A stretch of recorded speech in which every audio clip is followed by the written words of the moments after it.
Hey there. So we got a little bit of progress from the last video on this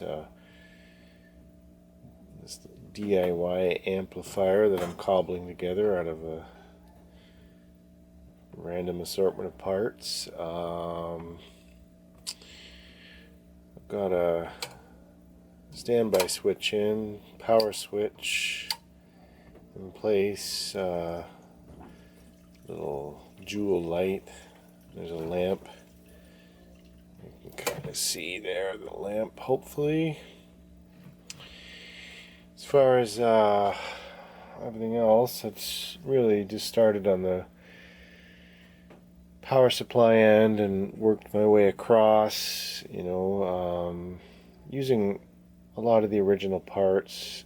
Basically, just so quickly so you can see, see these three pieces of paper. This is the original schematic, the Philips portable record player, stereo record player, tube driven device.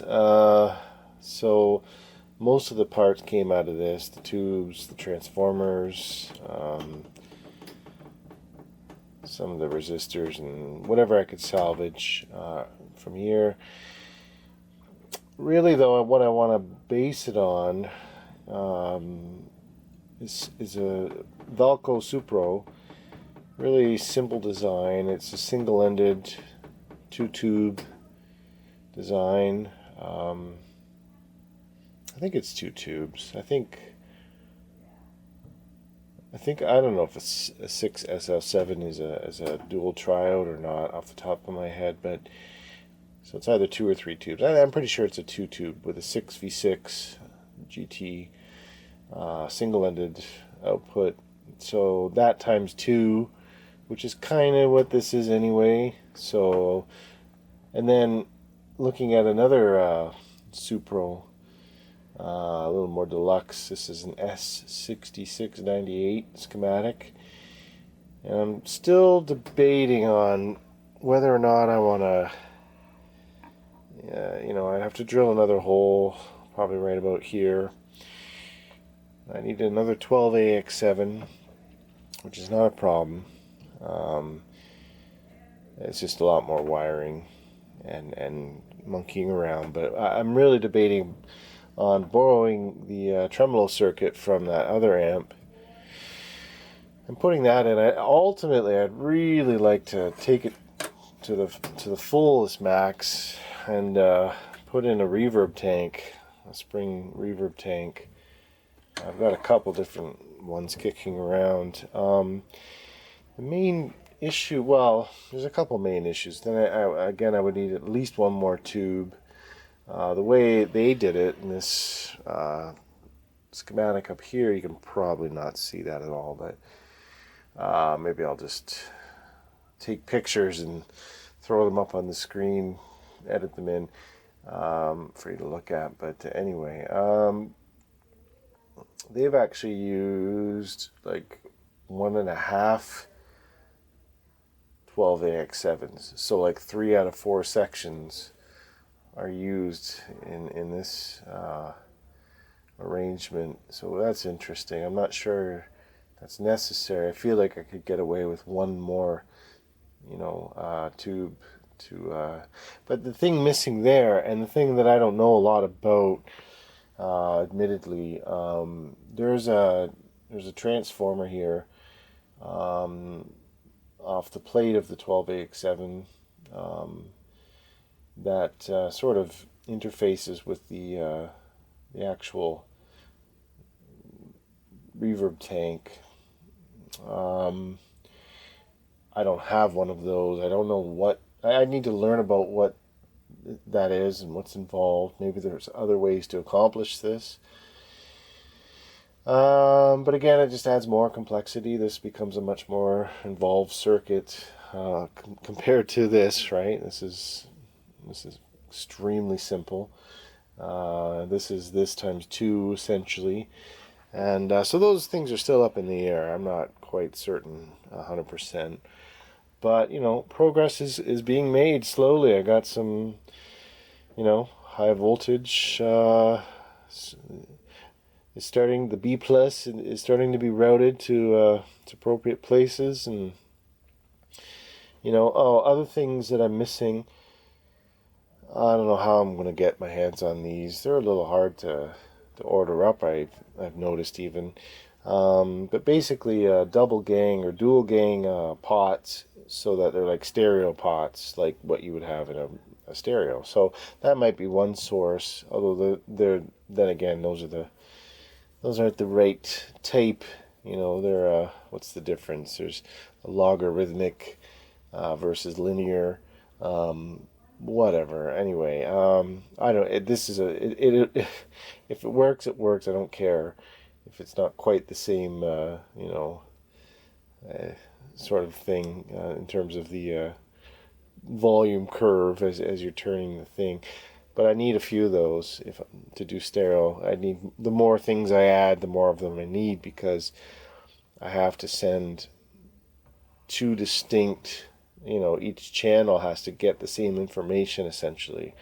So I need definitely volume, tone. I don't with a tremolo circuit. I only need one. Intensity, like speed, is independent, but the intensity is basically the output, the blend, and that has to be, sent equally to both channels. There might be a way to avoid. That might be doable with just one. The reverb tank, that just... So there's some parts I still need to gather. A lot of wiring, the main... There's still some... I've got a fuse in place and, wiring up the switch and the fuse and the transformer. And of course I've got to smoke test this thing. This bypass switch, it's probably not rated for the kind of voltage that it's about to be exposed to, so we'll see what happens there. I mean, it may complain. I hope not, because it's original to the amp and I want to reuse it. Obviously it's just a metal post here. I'm going to have to put a nice rubber insulating end on this, a cap, so that you're not touching just that. And some protection. There's going to be a ground system, 3-wire, 3-prong cord, and so there's no chance of reversing, no chance of the chassis getting hot. These are the things that we can do these days that they never did back in the old days. They just let it fly, basically, and you took your chances.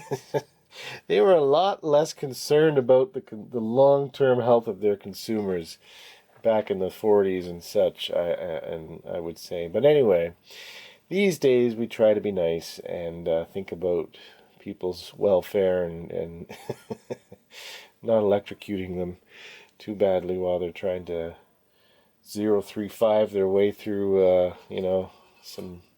another blues session, another blues jam, right? Anyway, so who knows what it'll sound like. There's a lot of things that could be wrong.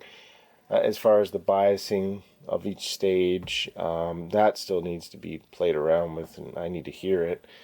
And, that's a good way to start.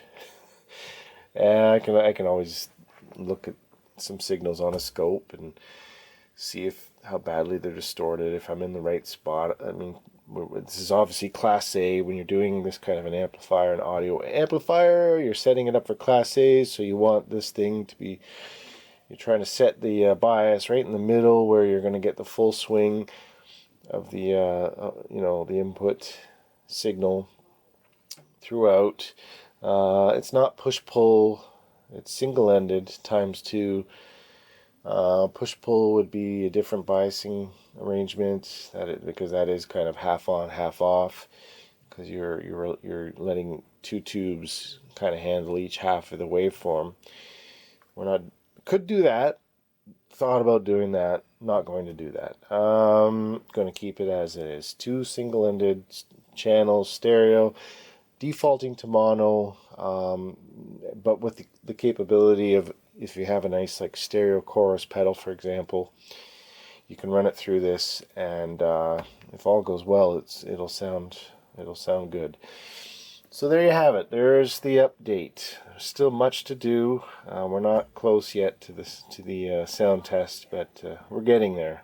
We're getting there. So stay tuned. Stay tuned. There's more to come.